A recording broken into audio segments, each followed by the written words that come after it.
As Ghana commemorates its 68th Independence Day, attention has shifted from the historic fight for sovereignty to the urgent need for economic self-sufficiency.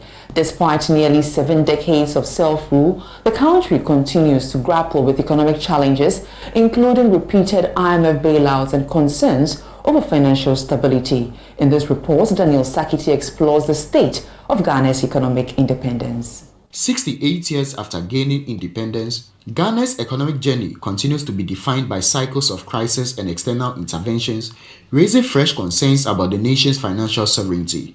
The country has turned to the International Monetary Fund 17 times in its history, with the latest bailout, a $3 billion extended credit facility, secured in 2022 following a severe economic downturn. Ghana's dependence on external support, including donor aid, largely stems from persistent fiscal deficits driven by inadequate revenue mobilization and rising debt levels. The current IMF-backed program aims to restore macroeconomic stability and debt sustainability while laying the groundwork for stronger and more inclusive growth. Yet, the fundamental question is how can Ghana break free from its recurring economic cycle? Economist and member of the just-ended National Economic Dialogue Planning Committee, Professor John Gachi, argues that sustained fiscal discipline is key to avoiding repeated crises. It's not magical for anybody to say that we will not go to the IMF again. What have been leading us to the IMF is the poor management. If we're able to build the correct buffers for all the sectors, I believe we will be solid.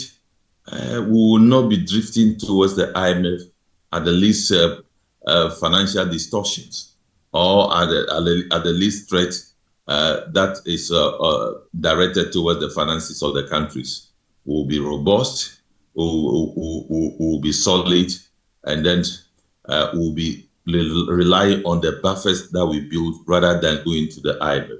In response to the recent economic challenges, the government convened a national economic dialogue pledging to incorporate its recommendations into the 2025 budget. Professor Lord Mensah stresses that the budget must provide a concrete roadmap for economic recovery. I believe that with the signal that they have provided, we're going to see a conserved budget, a budget that, expenditures will be moderated. If I should say, very well, to the extent of not denying any,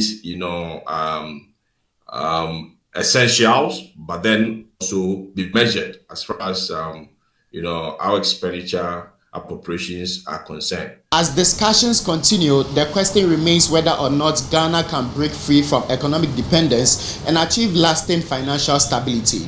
For CNL Business, I am Daniel Sakiti.